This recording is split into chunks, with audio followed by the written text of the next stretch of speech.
September 11th, 2000. The title of my episode is The Weatherman, and in parentheses, DJ Trump. DJ Trump took to weather forecasting on the storm Dorian, that it was supposedly to hit the Alabama coastline. And we'll have some comments about that as we move in. We also have some current polling and the race in North Carolina. This is Boston Red in the Jerry Pippin Memorial Broadcast Booth. And this is also September 11th. A massive planes went down at the World Trade Center, those towers in New York. And also in Washington and in Sharksville, Pennsylvania, there was an aircraft there that went down. And the history has been written. It's sort of sorted. This is the 18th anniversary of it. And the ceremonies are there, and where the people are in the American nation, an ahistorical nation. We would wonder about that. It would depend, obviously, on your age group. You would remember 9/11 for people my age. For the younger people in their early 20s, they would not. If they are less than 18, obviously they would not remember because they would not have been born at that time. And if they were, say, 25, they'd have been very, very young at the time. But those are a big piece of the voting electorate. But what we have left over is Afghanistan, and the U.S. is still there 18 years later and has made a little progress. And the big question there is, you asked that of General Cornpong, how long do you plan to stay? When is the mission going to end? They said, well, we don't know. But the problem there is they could be there for infinity until the Afghan theater is secured. The Afghan forces control Kabul and not much else of the nation. DJ Trump had been negotiating with the Taliban, the principal military antagonist there. There are other groups also running around the area. And he abruptly closed it down. They were going to meet at Camp David, and he said because a U.S. soldier was killed. Well, the situation is U.S. soldiers have been killed all during this negotiation period because of the attacks there, either by the Taliban or by various other organizations that are in the suicide bombing business. So that is nothing new, but nonetheless, those talks have broken down. And of course, the exit of John Bolton, another story. Did Bolton offer to resign? DJ Trump just said he fired him and sent him on his way. We'll talk a little bit about that, but we'll start out with the lead story here, which has gotten to be much more of a lead story. It now involves the old Wilbur there. Anyway, we'll start out as the New York Times. This is on the 9th of September. Secretary of Commerce threatened to fire top workers at the federal scientific agency responsible for weather forecasting last Friday after the agency's office in Birmingham, Alabama, contradicted DJ Trump, the weatherman. DJ Trump claimed that Dorian might hit, and this is it might, well, Alabama, according to three people familiar with the discussion. That threat led to an unusual unsigned statement late Friday by the agency, that's the National Oceanic and Atmospheric Administration, disavowing the Weather Service's position that Alabama was not at risk. The reversal caused widespread anger within the agency. Drew accusations from the scientific community at the National Weather Service, that's part of the National Oceanic and Atmospheric Administration, had been bent to political purpose. Statement on Friday is now being examined by the Commerce Department Office of Inspector General, and no doubt it will also be examined by congressional committees, according to documents reviewed by the Times. employees have asked to preserve their files, and it's a division of the Department of Commerce. This is where old Wilbur Ross comes in there, a multi-millionaire himself. The National Weather Service must maintain standards of scientific integrity. We hope so. That's from the Inspector General, Peggy Gustafson. Wrote in a message to the staff of the National Oceanic Administration, in which she requested documents related to the Friday statement, the circumstances she wrote, calling to question the National Weather Service's process, scientific independence, and ability to communicate accurately and timely weather warnings and data to the nation in times of national emergency. The Commerce Department disputes the account on behalf of old Wilbur.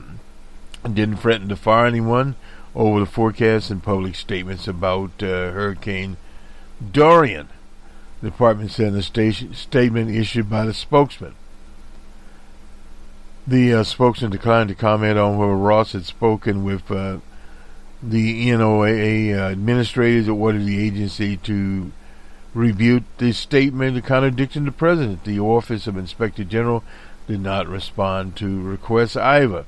Accusation against Ross are the latest development in the political situation there. It began more than a week ago when Dorian was beaming down on the Bahamas, and DJ Trump wrote on Twitter that Alabama would be hit harder than anticipated. A few minutes later, the Weather Service, of course, posted another Twitter: Alabama will not see any impact from Dorian.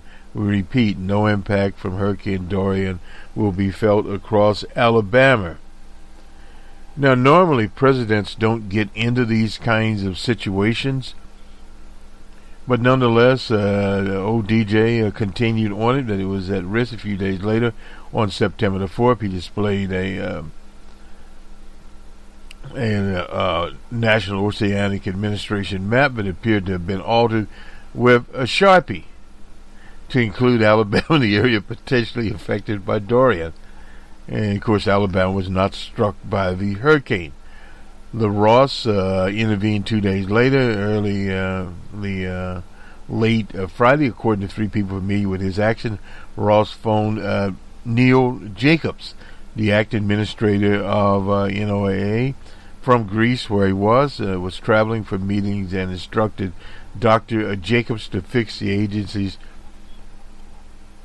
perceived contradiction of DJ Trump, the president.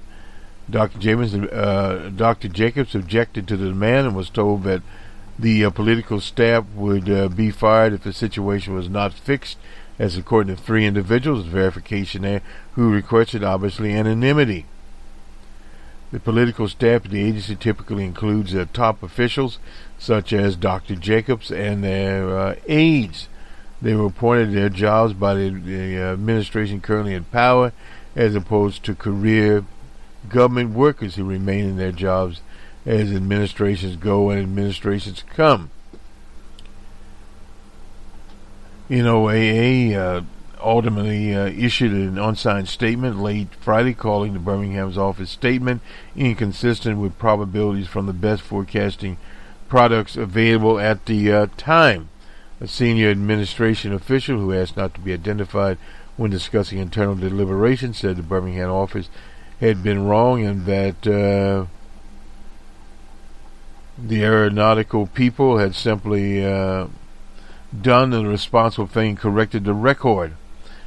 The official suggested the tweet posted by the Alabama forecasters had been motivated by a desire to embarrass the president. I doubt that very seriously. But one of the situations here, there was an earlier article written by a younger person in the Washington Post talking about the forecasting model. And on the normal situations, I can remember back when I took meteorological courses, that storms in that particular area would threaten the entire Gulf Coast, not only Alabama in around Mobile, but the coast, many times Mississippi, that whole area. But this storm, since it was slow moving, was supposed to hit Florida. It skirted Florida, and it literally went on to Canada and Newfoundland. Is where it hit there. Very unusual.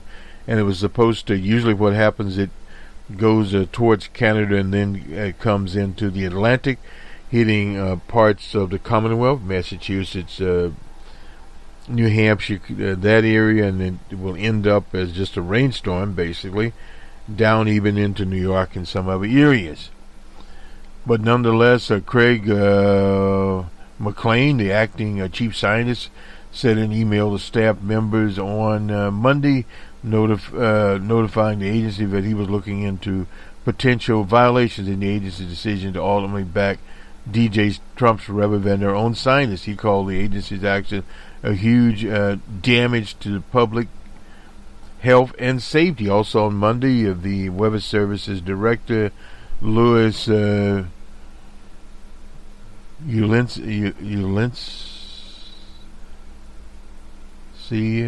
prompted a standing ovation at a weather industry conference that was in Huntsville, Alabama, when he praised the work of the Birmingham office and asked them to stand and say the staff members had acted with one thing in mind, public safety, when they contradicted Trump.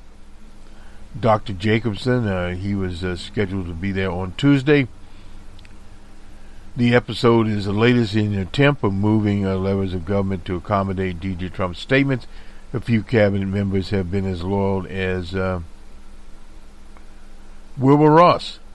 He's a billionaire investor, former steel magnate and friend of Trump. I didn't know he was a billionaire, but former steel magnate and ally of Trump from the business world before joining the cabinet. Ross has, in the past, vigorously sought to advance divisive positions at the Department of Commerce. Now, he was a character involved in the citizenship question, which went south only to lose in a Supreme Court decision. He also stood by the president on controversial decisions such as imposing tariffs on aluminum. Trump himself has shown little deference than his predecessors to traditional boundaries between between the political and civil service side of government. Most notably, he has repeatedly called for the Department of Justice to investigate his enemies. Trump has also enlisted the Homeland Security advisors to issue lengthy statements and developing him. A dispute at Oceanic administration is one of several instances, this is the New York Times here, of taking actions to undermine scientific findings. In the past, administration has tried to prevent a Department of State official from testifying to Congress on climate change science, and has tried to make changes to standards used in government climate change reports in a way that makes the threat of global warming less severe. The General Counsel, Richard Harn, for the National Weather Service Workers Organization, said that Oceanic's episode is an extraordinary thing, and though it was not part of an overreaching policy, despite its contentious topics like climate change, this is just to cover up an embarrassing mistake the president made. Harm said he had worked with the agency through 6 administrations, a long time, and never before has anyone tried to politicize the Weather Bureau. In all the administrations I work with, and then a guy by the name of Noel Bookbinder, he's the executive director of Citizens for Responsible and Ethics in Washington, a nonpartisan watchdog group, said the political appointees serve at the pleasure of the president, and cabinet secretaries could be fired at will. But, he said, threatening to fire staff members on these circumstances goes against the norms and traditions that have been important to the government and important to a functioning democracy. That is where they live. And these are Fryman here and Peter Baker. He's the chief White House correspondent for the and has covered the last 4 presidents for the Times and the Washington Post. And his latest book is Peter Baker, Impeachment and American History. And Lisa Fryman, she reports on climate and environmental policy in Washington, a former editor at Climate Wire. So she is one of these people experienced here. So where does that leave us? Well, the whole field of weather forecasting, the government is the primary forecaster, but there are also private concerns, as illustrated by this conference in Huntsville.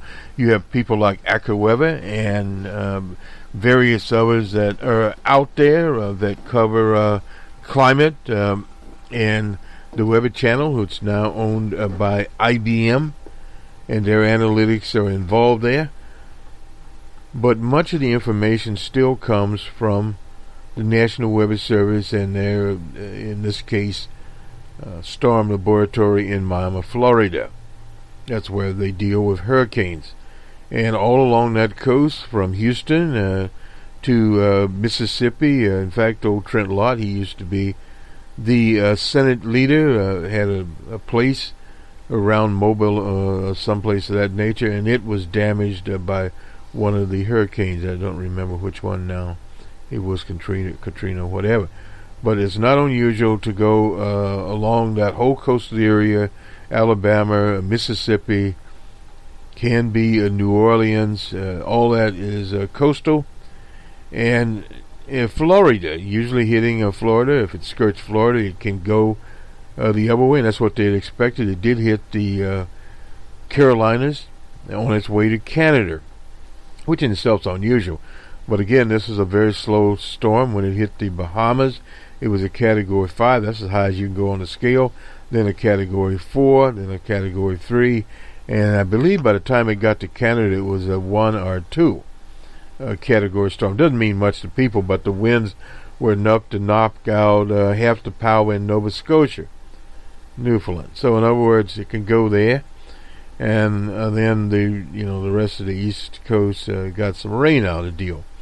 So that is that story. It'll be out there. They'll be investigating. Congressional committees will be investigating it, and so forth and so on. This is from the New York Times.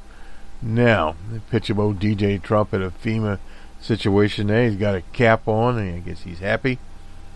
And the Washington Post wrote basically a similar one. The Capitol Weather Gang. Their headline is, a chief scientist will investigate why the agency backed DJ Trump over its experts on Dorian. So, Louis, you selling? What? Anyway, this is by Kate Harrison Bells. She wrote this, and various other people there involved here. And basically, it's the same thing. Weather forecasting by tweet, in email to staff. The same thing. Craig McLean called the agency's response political and dangerous to public health. We talked about that all along here, but Trump did this on September the 1st. He inserted that Alabama would likely be hit much harder than anticipated, set off a chain of confusion. The National Weather Service forecast showed only a very small risk, 5% of a tropic storm winds, hitting a small portion of Alabama. However, Alabama was not in the storm forecast track, a core of uncertainty. That's from the National Hurricane Center in Miami, which showed Hurricane Dorian skirting the East Coast far from Alabama. And these maps, incidentally, move, and that's one thing that you have to understand, period. And, of course, the people in Birmingham set the record straight so people in Alabama would not be terrified by the idea of it going there. The American Meteorological Society issued a statement supporting the forecasters in Birmingham. The AMS believes the criticism of Birmingham forecast office unwarranted, rather than they should have been commended for their quick action based upon science in clearly communicating the lack of a threat to the citizens of Alabama. An email to workers, McLean criticized the public statement. A little difference in the reporting here. This is why we're using both articles here And I have a responsibility to pursue the truth. But here's what McClain said. Has extensive experience in ocean programs. Is also an attorney who has practiced marine marine resource law. He's been awarded the Department of Commerce silver and bronze medals along with other acclimates. So this man is an attorney, and he's been around for a very long time. When asked about McClain's email, National Weather Service spokesman stressed the agency is committed to promoting and maintaining scientific integrity. And this is the whole word that's that has been spinning around here in response to McClain's email. The National Ocean Atmospheric People, Scott Smeller, I guess that's how I pronounce his name. Policies on scientific integrity and communication amongst the strongest in the federal government and get high marks from third-party observers. So now, the agency's senior career leaders are free to express their opinions about matters of agency operations science. The agency will not providing full official comment and will not speculate on internal reviews. And on Monday, of course, at the climate conference, you heard about that. You said, his name. You settled. Anyway, I'm not sure how to pronounce UCCELLINI. And so now you see it. Appears here from Rick Smith, a standing ovation that they received at this conference. Now, this was a conference of both the National Weather Service and of these so-called private entities, as we mentioned before, like AccuWeather, etc., are out there. But it's a threat to all of them because all of them use satellite imaging via the National Oceanic Administration. We'll leave this as it is at this point in our forecast. And now we're getting into the same thing, I guess. Anyway, let's just do a little bit of roundup. John Bolton. John Bolton is no more. John Bolton has been around for a very long time. He's been somewhat of a gadfly. He's written in all kinds of publications, from Politico to Washington Post, New York Times to In These Times. And various other things. This is from Karen DeYoung here. Anyway, Trump and the National Security Advisor have disagreed on a variety of issues, from Korea to Venezuela to Iran. But Trump finally decided to remove his top security aide on Tuesday after a heated discussion in the Oval Office following accusations by other officials in the administration that Bolton had leaked to the news media, including Mike Pompeo over Afghanistan. Now, Trump called Bolton to meet with him on Monday afternoon as he prepared to leave for a campaign rally in North Carolina. Anyway, Bolton went there, and Bolton claimed he offered his resignation. Trump tweeted he fired him. So Trump has tweeted it was before the meeting, fake news designed to create a look of turmoil in the White House. Well, no doubt about that. Denied the charge that the Afghanistan issue had been the tipping point. Amongst accumulated grievances have been building for months. The president was annoyed that Bolton would regularly call on members of Congress to try to get them to push Bolton-preferred policies. Somewhat of a showman, and there's only one P.T. Barnum in this administration, and it is D.J. Trump. Many of Bolton's hand-picked staff were seen as unnecessary confrontational with other parts of the national security bureaucracy. Mulvaney, who was Pompeo, and the Secretary Meacham, and told Trump that his national security advisor was not helping him. Bolton, the president felt, was not loyal. He didn't pass the Trump loyalty test. On Tuesday, handed a two-sentence letter to aides for delivery to Trump Tuesday morning, and left the bill. Now hereby resign effective immediately. There was nothing about spending more time with his family, etc. Well, that's the old common tale. Just before noon, DJ Trump stole his thunder. I'm naming a new advisor next week. It will probably be coming. And that is from, Senator Graham, a Trump ally who called it as much of a personality conflict as anything else. That's a lie. It was a policy conflict. There are many times Ambassador Bolton, and I disagree, that's Pompeo there, a known hawk. No doubt he'd been a hawk for a very, very long time.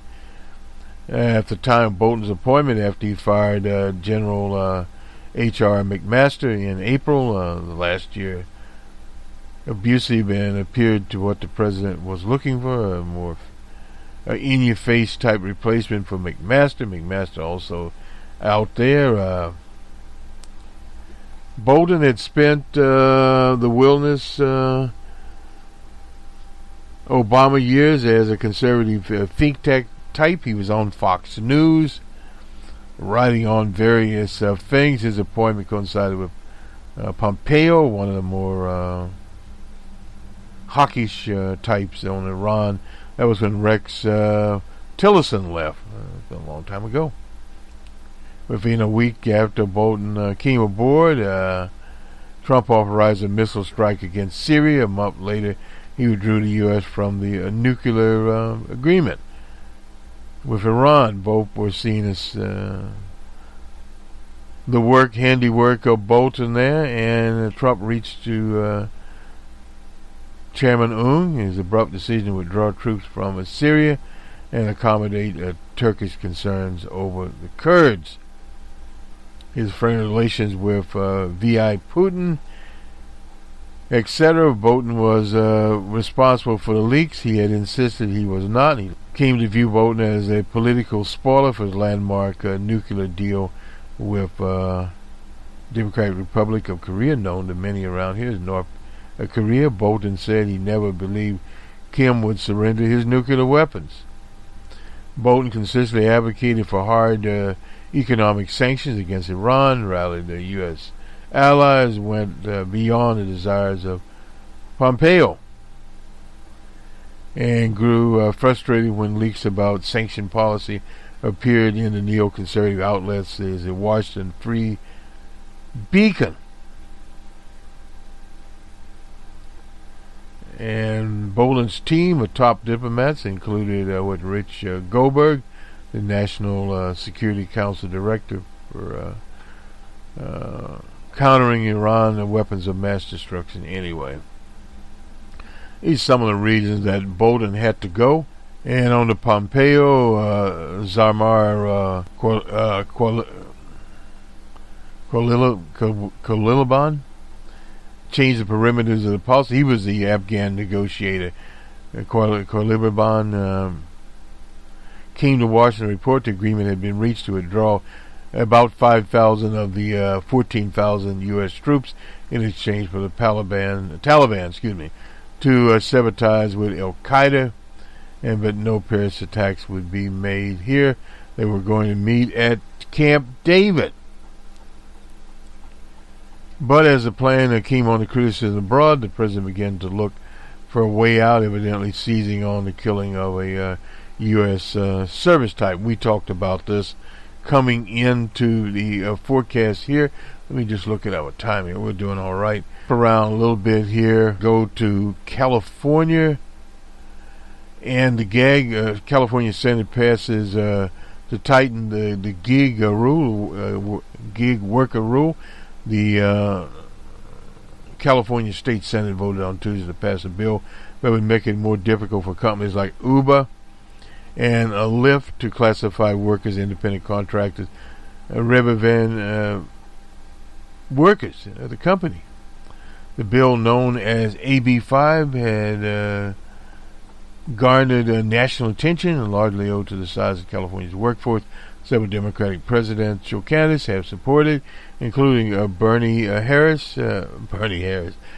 Sanders, Kamala Harris, she's of California, and Liz Warren. The Commonwealth will fully prepared to take this issue to the workers of California to preserve the freedom and access of drivers and riders want and need. Lyft said Uber didn't have anything to say the gig economy, whose business model are independent use of contractors, has been a vocal critic. Not only a vocal critic, they spent a lot of money. Uber and Lyft, delivery firm DoorDash, have also used the freelance drivers as a backbone of its business, marking $90 million for a planned November 2020 ballot initiative that would exempt them from the law. This is DoorDash, and this is one of the harms that the tech industry has done to the economic and social viability of California. AB 5, which was sponsored by Assemblyman Lorena Gomez, is supported by the Governor Newsom and passed the state Senate with 29 votes in favor and 11 votes against it. By approving AB 5, the California legislature solidified the state's position as a national leader on workplace rights, setting standards for the rest of the country to follow. That's from the California Federation of Labor. The bill goes back to the Assembly for a final vote, known as a concurrence vote, and it moves on to Governor Newsom. California is the nation's most populous state, no doubt about that. People ought to be very concerned because what happened here does tend to get copied in other states, period.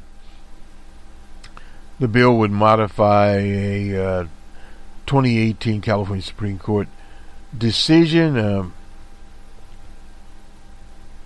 Dexamet Operations West versus Superior Court, that set a new standard for determining whether workers are properly classified as independent contractors. That has been a problem in the law for a very long time.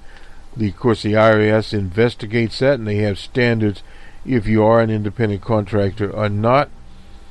The basic rule is if you have your own working hours, in other words, you're not an 8 to 5 person, and you have your own tools. But what happens is many times Microsoft's been knocked down on this, that you report to Microsoft from 8 to 5 or whomever, and they supply the computers. So you are their employee and not independent contractor. What independent contractor basically means is you are independent, therefore you pay your FICA and you pay your health care insurance and etc., etc. The court said workers are a company worker under state wage laws when the company exercises control over their work, integral to its business. So that is the general marker there. Let's do some numbers. I think we'll do this Bernie article while we're here. Bernie Sanders says DMVs should stop profiteering from drivers' personal data. When I worked for Al Polk & Company, that was their business. They bought all 50 states' DMR records, and they sold the names. They were known as list brokers, one of many out there, and they also had all the auto titles, so they used to hear them verify who was whom in the automobile industry or Polk & Company. You don't hear from them anymore. Other people have Adobe and others. And nonetheless, Bernie Sanders has said that the Department of Motor Vehicles should not profit from personal drivers' information. And after a motherboard investigation found that the DMVs across the country were selling data to a large array of companies, including PIs. The DMV should not use its troll of personal information as a tool to make money. While the internet has been an enormous source for good, all the convenience and connection has come with a price. Our privacy has been invaded in an unprecedented way in a manner that would not have been thinkable even 20 years ago. That's what Bernie said in a statement to Motherboard. And documents found that Wisconsin, DMV had data selling agreements with over 3,100 different entities, including 24 private inquiry agencies. Virginia had similar agreements with 109 PIs, and the document showed that some data made DMVs made tens of millions of dollars from the sale of data. And that's been going on a very long time. Nobody from agencies like DNV to large corporations, Facebook and Google, should be profiteering from selling personal information. What they do, these data brokers have been selling this information for a very long time. We worked for the poke companies in the 80s, so we know that that's been around a very long time. It just wasn't, they weren't selling to as many companies, let's just say that. Now there's another example of how unwitting consumers to the ways in which their data is collected, sold, and shared, and commercialized. The standard talking points is that consumers don't care about privacy. I've heard this even in media studies that I took at a university. Have been increasing disapproval as we learn that consumers and policymakers have been kept in the dark for years about data and information brokers. There's a firm also, it was out of Omaha, Nebraska, that is a data broker that does the same thing. And I think they bought the lists from the poke companies, etc., on these various things. Vice is the one, I believe, that had the motherboard thing. We're not going to spend any time with Vice, but we will. Okay, motherboard tech by Vice. I guess Vice has now got motherboard. Joseph Cox is the person on September the 6th.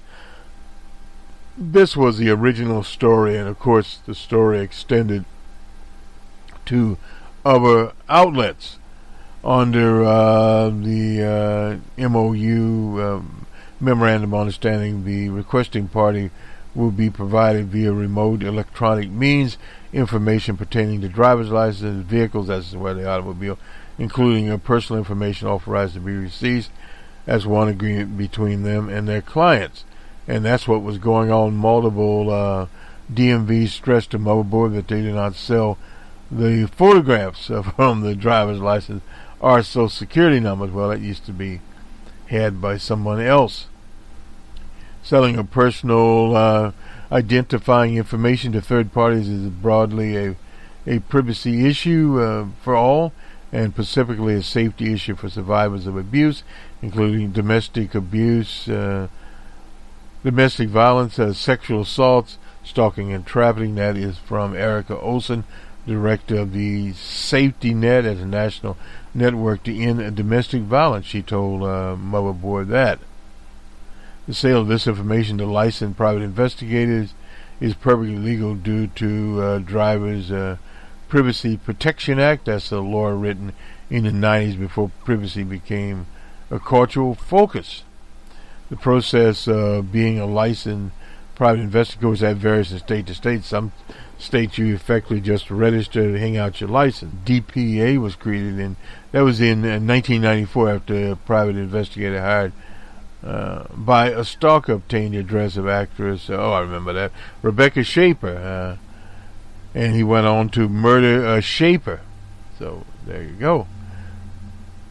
The data so varies from state to state, but typically it includes the citizen's name and address. In others, it also includes their zip code, date of birth, phone number, and if you got that, you can get their social security and email address now. So it has changed. Somebody by the name of Rob Namodowitz from Wisconsin told Motherboard in email he buys the records to get driver's license information on subjects he's been investigating. And they sold data to, we already talked about that, 109 people there. DMV also allows this DPPA DMVs to sell drivers data to various other entities. Experian is one, heavily in the document obtained, which stretched this year as it does research for LexisNexis. The Delaware has direct access agreements with, this is the state of Delaware, 300 entities there according to one spreadsheet. In Wisconsin, we already talked about that, 1,300. Local media outlets in Florida and Texas and elsewhere have also reported on third party the information. Texas having a no repo license and minimal standards. Convicted felons can and do access professional databases. so it doesn't matter. You can get there if you got a little bit of money to spend. Rhode Island made at least 384,000 selling personal data. That's between 2015 and this year, according to a spreadsheet obtained by Motherboard.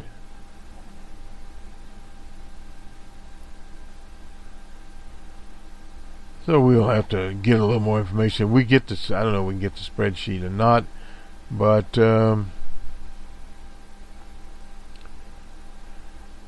Virginia and Jersey also confirmed their agencies had cut off access after abuse data. Well, that's good there.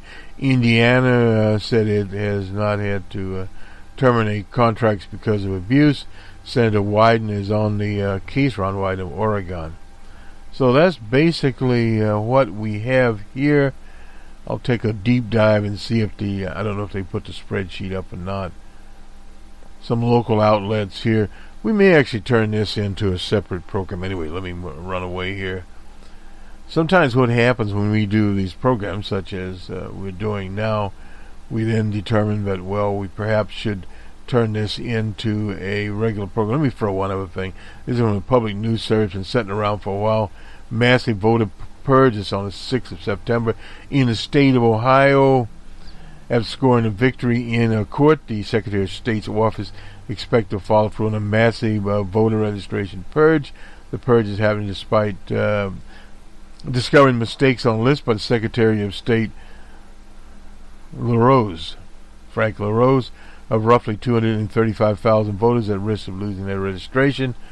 Jen Miller, she's the Executive Director of the League of Women Voters of Ohio, said the list erroneously includes names of some voters who are actually eligible to vote. Thousands of individuals on the list have voted as recent as 2018 and by no means should be removed, according to Miller. Others may have gotten proper notification because of discrepancies between counties' lists and the Secretary of State's lookup website. This week, a federal judge denied a request to temporarily halt the removal. Nearly 12,000 people on the list updated their registration information and won't be removed. Miller said voting rights groups appreciate the Secretary of State's efforts to ensure a quality review of the rolls before its content wasn't as in-depth as what they prefer.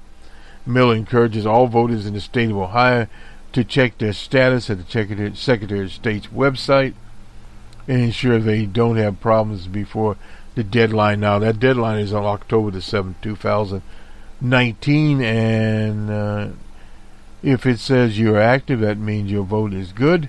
If it says confirm, you should absolutely re-register. If your name isn't there at all, you definitely need to register and have 30 days to do so. If an Ohio voter is inactive for 2 years, a notification is sent to their pending registration cancellation. If they fail a response, whether they have moved and don't vote for 4 years, they can be removed. The Supreme Court upheld the system last year, despite arguments that it may violate the National Voter Rights Act, and it no doubt does do that. Incidentally, Robert Mugabe will have a special program on him. As we understand, his body has been sent from Singapore back to his home country of Zimbabwe. Anyway, we'll have that. Just give the scores from last night here. The Tigers finally got a victory over the Yankees in Detroit. The Phillies won 6-5 over Atlanta. The Dodgers beat the Orioles in Camden Yard. Toronto beat our Red Sox 4-3. The Mets 3-2 over the D-backs. The Brewers beat the Marlins in Florida. The Twins blanked the Nationals in Minnesota. And in 11, the Rays 5-3 over the Rangers in Texas. The White Sox beat the hapless Royals in Chicago. And the Athletics got their revenge, I suppose you'd call it, on the Astros 21-7 in Houston. The A's racked up 25 hits, 6 home runs in a 21-7 win over the Astros. Oh boy. The Rockies in Denver 2-1 over the Cardinals. Nolan Arrieta, his 482-foot 2-run homer off the wall in Coors Field. Was in there. That was the end of the scoring. The Giants win 1 over the Pirates in San Francisco. Cleveland has shut out the Angels in California 8-zip. The Padres 9-8 over the Cubbies. The line score there was the Cubs 9 hits, 1 error, and the Padres 11 hits and 1 error there. The wild card lead is cut as of the Cubs, and they had a walk-off home run. So in other words, the Cubs bullpen folded up like a $2 suitcase in the rain. The last score is the Mariners are 4-3 here. Let's go to Real Clear Politics and get the numbers. Nonetheless, the national hunt. This is a Politico's morning consult here. Biden is up by 12. Liz Warren at 16. Bernie Sanders at 21 in this poll.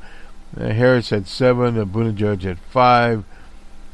Yang at 3. Booker at 3. Beto at 3. They're all ganged up together.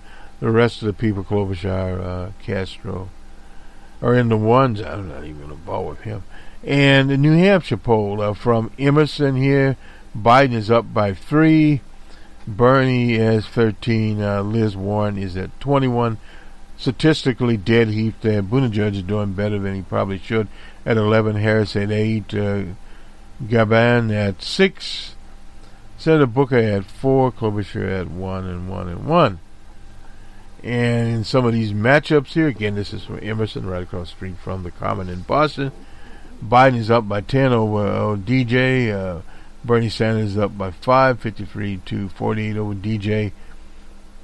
And Trump is leading Warren. Now, I've seen a number of these polls saying that, up by 2 points, 51-48 over Liz Warren. And Harris is up by 2 over DJ Trump. Yang is up by 8. That's surprising there. He'll never make the cut, at least not at this point in time. CNN has DJ's approval rating at 42, disapproval at 54. The ABC at 40, down there. So it's 15-pointer there, and only Rasmussen has him at 47. We won't even look at that particular one. And basically, we look at this where we're going to give up the ghost here, basically. Emerson poll has a big headline here, and we've seen some of this stuff out here. That, according to their poll in New Hampshire, of course, they're sitting in Boston. Bernie slips in New Hampshire. Biden and Warren take the lead. Bernie Sanders, who was leading in February with 27% of the vote, is now in third place at 13. And Buttigieg is in fourth place. Harris is in fifth place. And Tulsi Gabbard, she's not in the debate tomorrow on Thursday. So this just shows kind of where these people are. Spencer Kimball, director of the poll, found differing outlooks for Sanders and Warren from this poll. For Warren, only time will tell whether she is peaking of this September or solidifying her base in the state. For Sanders, the question is whether his base of 19 and 29-year-olds is splitting away from him, or if this poll is an outlier. Well, we'll see, depending on where you are.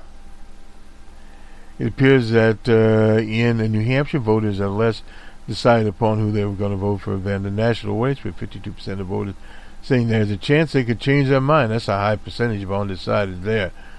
Disapproval rate in New Hampshire for DJ Trump is 53%, with 40% approving of him. And of some of the people in there, Bill Ware, Walsh, and let's see who is here. Walsh, Ware has 13%, Walsh 7% here. Yeah.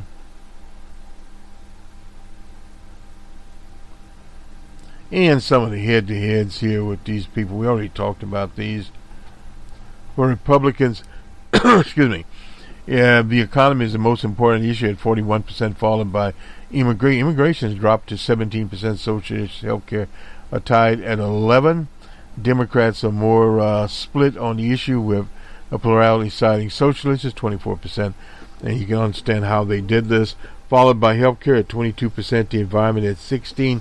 The economy is very low with the Democrats, and this may be one reason why Bernie has probably at 9%. Independent voters say the economy was most important to them at 30%. Healthcare was second.